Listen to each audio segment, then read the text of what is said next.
All right, we're back for a final installment.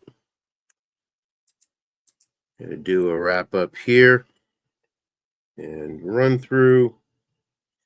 I'm tired and I want to go to bed, so I'm not gonna do a marathon. The draft is over. There it is. Got one little blank here. What did Greg pick up? What did Greg pick up? What did Greg pick up? He picked up the Denver group. So we'll fill that in.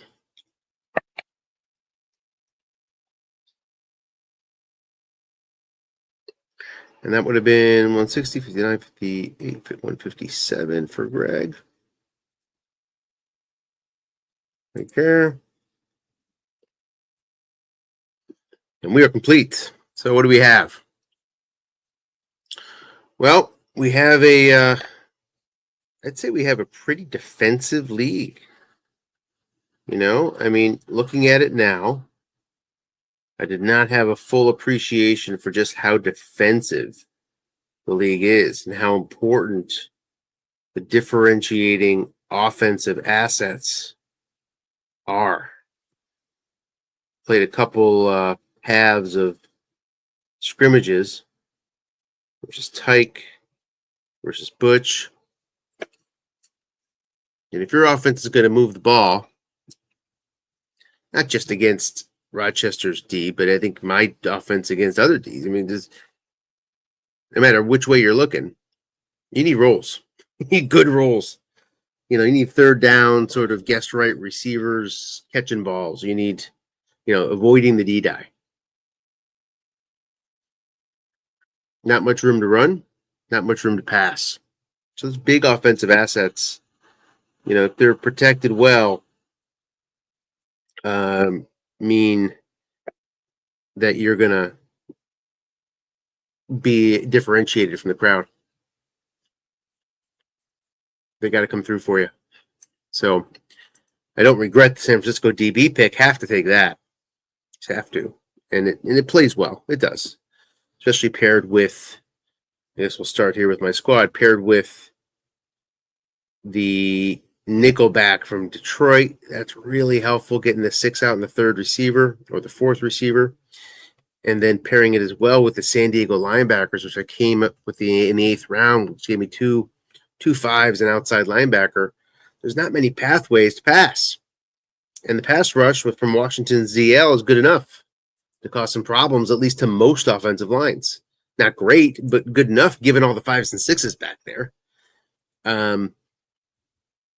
So, defensively sets up well.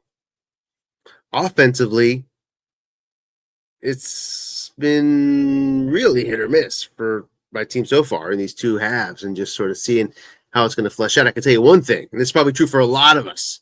The offensive substitutions are insane. The amount of backs, specialty backs, receivers, who can catch flat, who can't. I mean, I'm going to be filling up that card of formations to load with all the switches of not only halfbacks, but Randy McMillan as well. Mr. Irrelevant, pretty relevant, it seems, for my squad. If you look at the Colts card, Randy McMillan's card, he sort of behaves like Thurman Thomas from 1990, kind of. Not as good, obviously, but in that I can go 3 wide, 4 wide, and not be afraid of the one die. I'll get yards if I get the one die. If I don't get the one die, there's pretty good yards there. So, spreading out using McMillan, he doesn't fumble. So that one die doesn't cause a fumble either. Turns out to be a pretty decent asset, in addition to the rest, the flashier Green Bay halfbacks, which is headlined by, 2 guys, Ellis and Eddie Lee Ivory, right? Ivory being the really, the flashiest of all. But Ellis also is a pretty strong runner.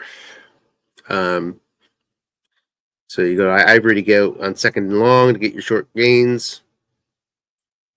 You go to Ellis and you go to McMillan for just about everything else, and they'll move the chains. So that's what they're supposed to. Anyway, but a lot of subs in and out. And then you got a couple other backs on top of that to give you more carries, paired with Steve Fuller, whose flat pass card is, I mean, it plays in a way that I remember growing up playing card and dice, and flat passers like this that would just sit back and fire away. He can sit back and fire away. But there's a lot of good linebacking crews out there, and he's run into them. Obviously, no 6 white die rule. So there's pathways for this team to move the ball. Doesn't mean they're going to be a good offense, though. Rochester's not going to be a good offense. Weakness on the O-line, pass blocking. There's always going to be high percentages there, but good run blocking. But the pass blocking is not so strong. Sorry, pass blocking not so strong. Run blocking pretty strong. 2 6s on the left side. So there's ways to move the chains with this team, but you got to string them together, and you got to do well on third down. The Chicago QBs offer good diversity, so there's pathways on offense, but it's not going to be a good offense. I expect the team to do pretty well, just riding the D, and then getting just enough on offense. Ken up with the Houston offensive line at 159. And it's not going to be easy. Gets the 7 from Ron Springs, which helps out. There's some movement here. Let's see if I don't think Bruce Matthews. Yeah, see the thing about Matthews is he doesn't have the pass block. The name is there, but not a good year for Bruce. And Munchak in his 5 does not move around. So, how are you going to open things up? George Rogers going to open things up. Dallas fullbacks don't really you're not going to get much respect for the running game. Going to have to just pound the running game early, find a way to move the sticks with those guys. You're not going to be able to just go back with Marino. You can't throw on the flats very well. It's going to be difficult just to hopefully avoid the D-die all game long. On defense, ended up average good in the 3-4.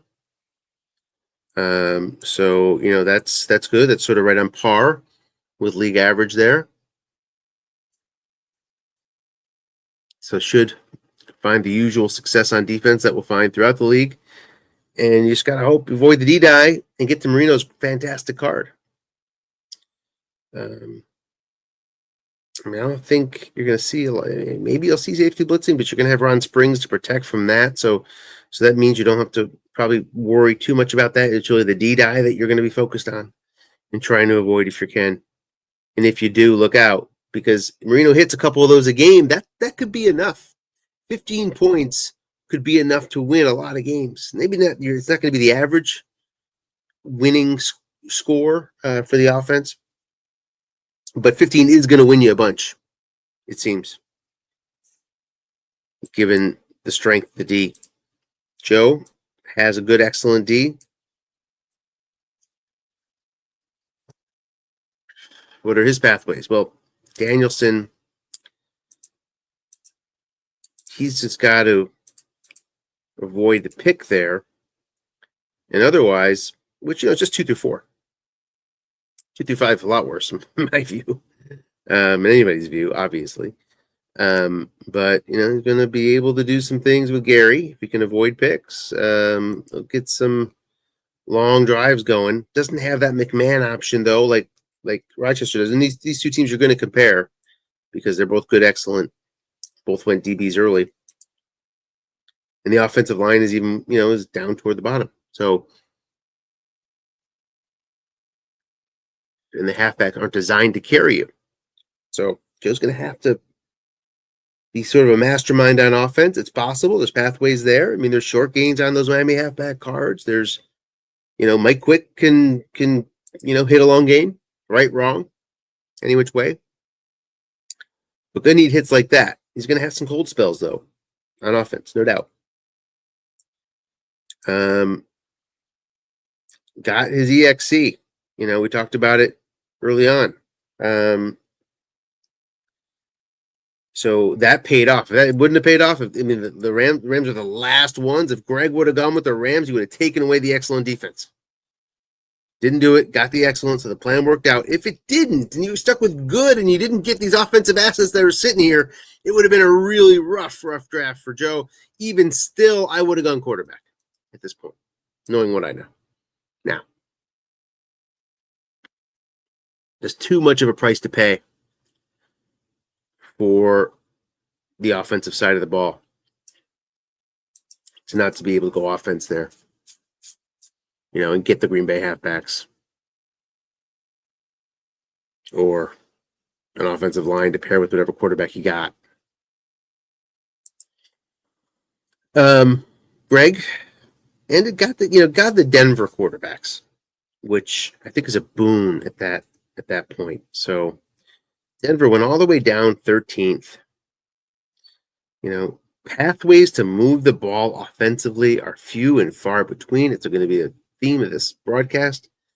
And Gary Kubiak gives you a reliable pathway.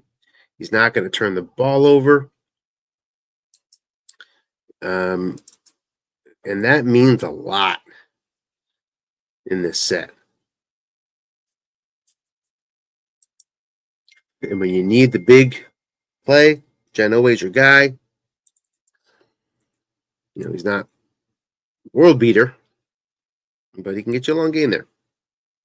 5, right. So I like the way things kind of worked out for Greg with the offense falling as it did. I think it should be with Dickerson and Payton, and the Cincinnati line, one of the better offenses out there, which is a differentiator here.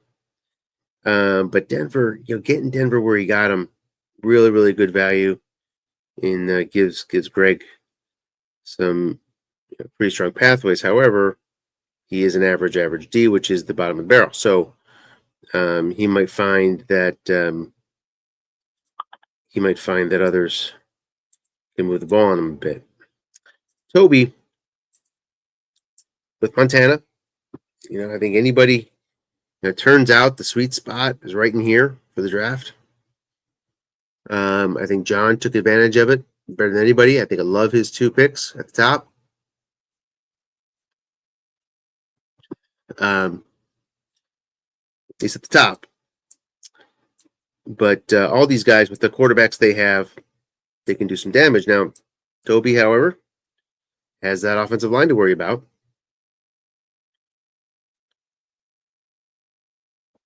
And didn't get a 7 back at fullback to help protect Joe. But Joe can work in all 3. And I did have Fouts and Lomax ahead, as mentioned earlier, but he's good enough. I don't really know. Just sort of quibbling there.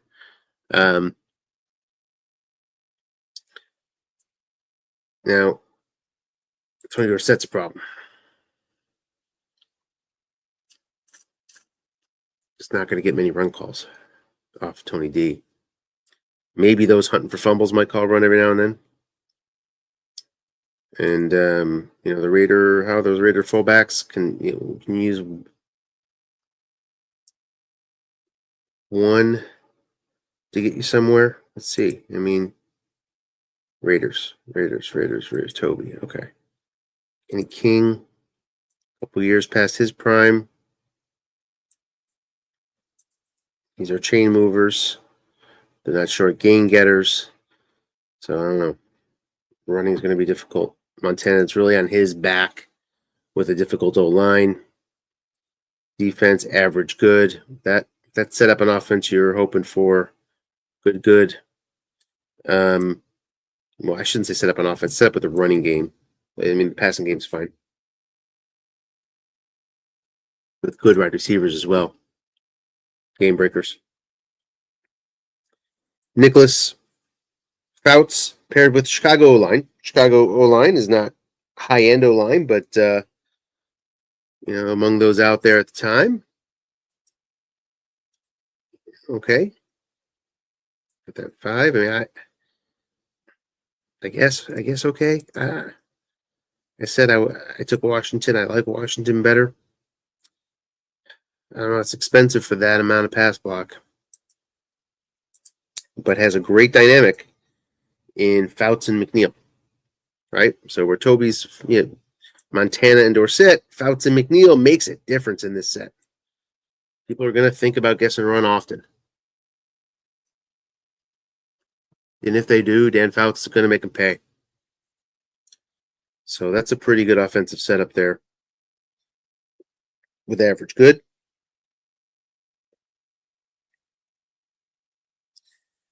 John, Denver O-line. See just a marked increase over a Chicago or a Washington. You get that 7 at left tackle. That's really helpful. Left guard's going to have some issues against linebackers, but when it's all said and done, compared to everybody else, it's a horse race, right? It's not about having generationally good offensive line. It's about being better than the 15 other guys. He's going to be middle of the back here on offensive line, not toward the bottom. That's a good thing.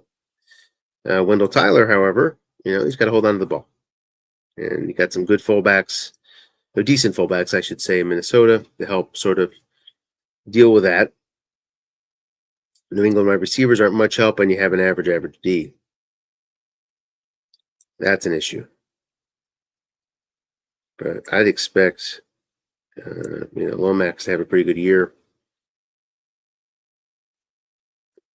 Lomax does give you increased flat pass versus the others around him.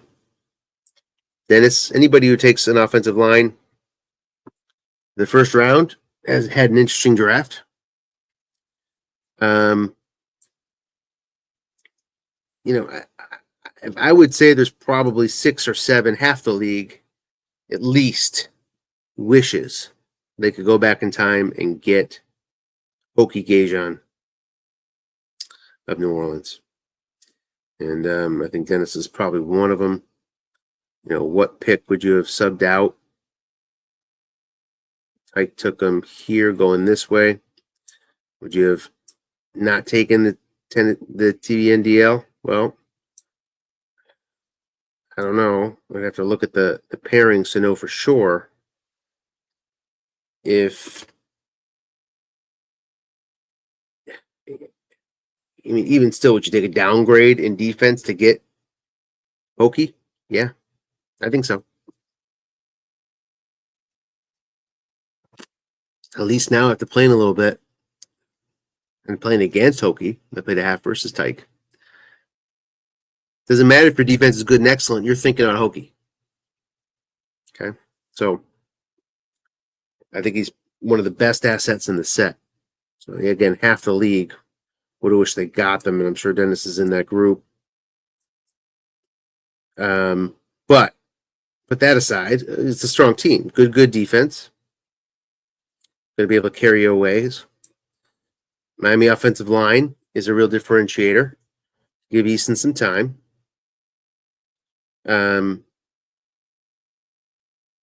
Problems at halfback and receiver, though. Ozzie Newsome is there, which helps. But you're giving Easton time. And let's just review Easton here.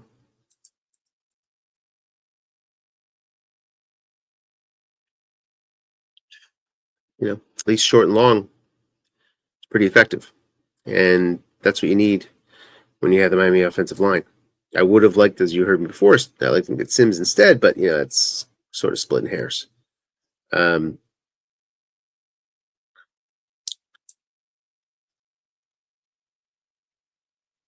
Abercrombie is going to be an issue.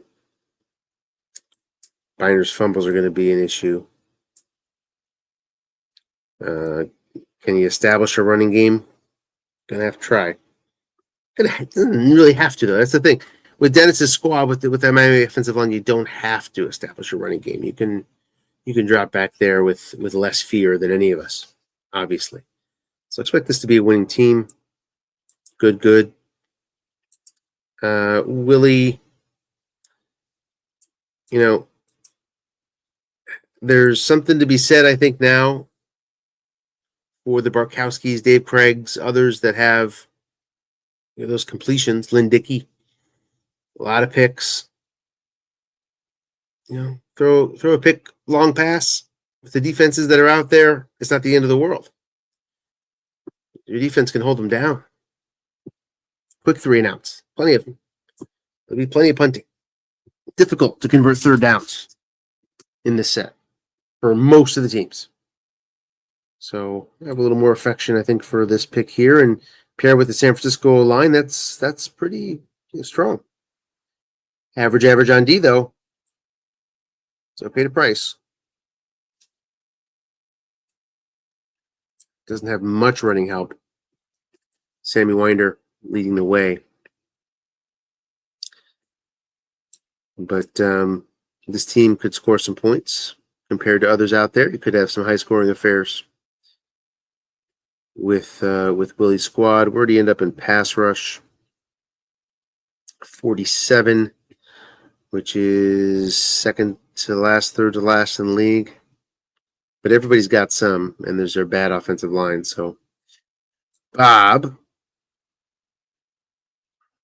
Marcus Allen, with his good San Diego offensive line, really the last good one out there, and Phil Simms. So I like that. He was aiming for that good pass defense, didn't get it, and wound up average. So, that's an average good. You could think really big for this team with the pairing of San Diego and Simms, which I really, really like. Marcus Allen can move the ball too. Didn't spend much time looking at Marcus Allen. It's worth a look.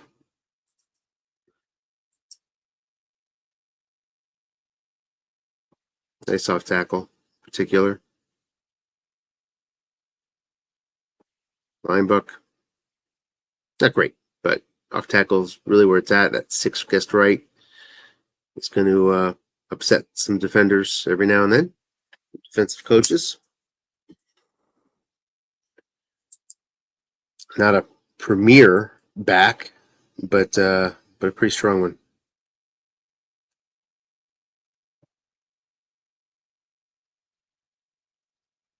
And he's going to get a good amount of pass calls. People fearing Simms deep ball. So Allen could run unfettered, possibly, and again behind a good O-line. But the average D has got to hold up. Pass rush of 62 is top half. Hike. I mean, Hokie saved this team, I think, from what I can tell. I mean, defense is great, and then Hokie gives you a pathway. Theismann's good enough if you get and guess wrong passing to do some damage. Rams offensive line, probably right now, he probably wishes he took San Diego. If I had to guess, I mean, just take a quick look at those two. So, O-line, great run blocking. You see that pass blocking. Compare that. San Diego with Bob. You get those 7s, center, left guard. Right tackle's a 5. He's able to pass with less fear. Linebackers are mint. Played against them, tough defensive squad. Tyke always calls a tough defense anyway. Seattle halfbacks, are just filler for the Hokie show. Mixing them in. You can do that. It's fine. From a running game perspective, this is an above average running game. New Orleans fullbacks makes that so. John ended up with the Minnesota quarterbacks. So Tommy Kramer, Wade Wilson being your deep guys, and then Archie Manning as your flat passer with behind a good O-line going to the St. Louis receivers.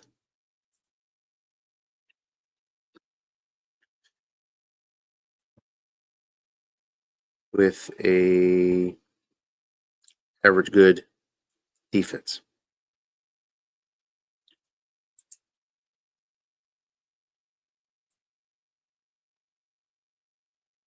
running the ball is Sims. So Sims avoids the fumbles. It's obviously a very effective 15 carries a game. Riggins, as much as we all like him, Strat didn't do him any favors in his card. Not really a good first down back. Not going to give you a lot of success, 4 yards plus on first. But the KCO line will help with that a little bit. And of course, Sims is your primary back anyway. Butch. Dave Craig talked about those kinds of passers with just good completions. High risk, high reward sort of guys. Craig is one of them.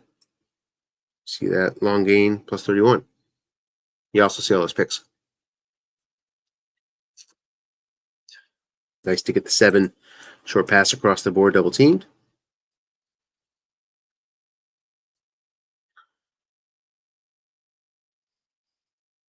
And pairing that with Craig James and a very good defense. Good average, plays a bit better because of that pass rush. So an effective setup there for Butch, I would say. Should finish above 500. Dennis, Houston QBs, right pick there at the right time. Seattle offensive line.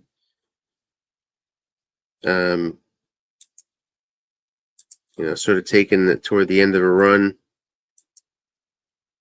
Get a bunch of 5s though. Also get a 0, and no, you don't get a 0. Also get a 2 and a 3. But the right guard should be hidden. Right tackle not hidden, but all in all, decent offensive line.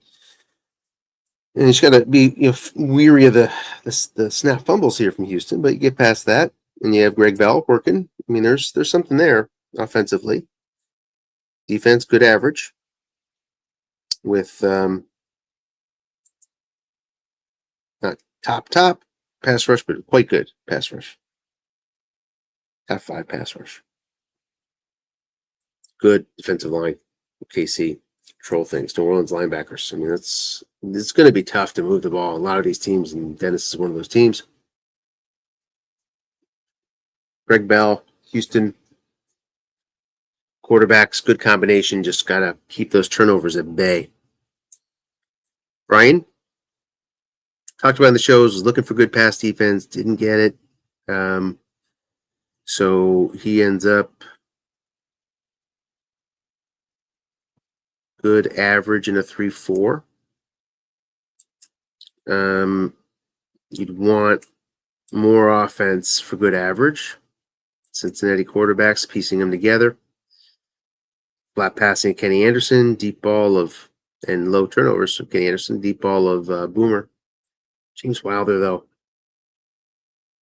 is he going to be able to move the chains? And that's the question. If feed him the ball, he's going to get a lot of guess wrong opportunities. So, sometimes it's good to have a back who's kind of like that, because you're going to run guess wrong pretty much, 80% of the time. You'll see a lot of pass calls against him. And he'll have a decent O-line to help out with that. But would have liked slightly better defense for this type of offense. Larry talked about in the shows, high risk, high reward offense. I think that's the move. That's the move. I didn't really pick up on it till now, but I think once you got out of the top tier guys, playing it safe on offense, valuing turnovers highly over, good long pass completions like Dickey has, was probably not the right thought. This is probably the way to go. He's got a good D. Is that right? Yeah, good D. And those guys on offense, pretty good offensive line comparatively. Some rough receiving, though. Atlanta does not bring you receivers. Tampa not toward the bottom for receiver groups, and then Philadelphia obviously is a throwaway because Riggs is going to be your man there. But good with Dickey and Riggs is something to work with for sure. For Larry, he's got some pathways. So, anything else to add? Is anybody going to go full house at all this? That's an interesting question. Who could do it effectively? You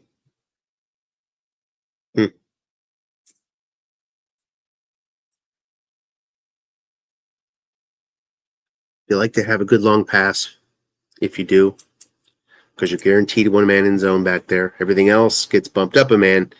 So full house plays to the long passer. Don't know, Brian. It's just more going to be a small ball sort of guy unless you want to get Boomer on the field a lot, which I don't think he does that much. Not quite the receivers for Larry. Dennis, no, it doesn't have the horses for backs, carries to deal with it. Butch would be a candidate. Sure. You got enough carries now between these two.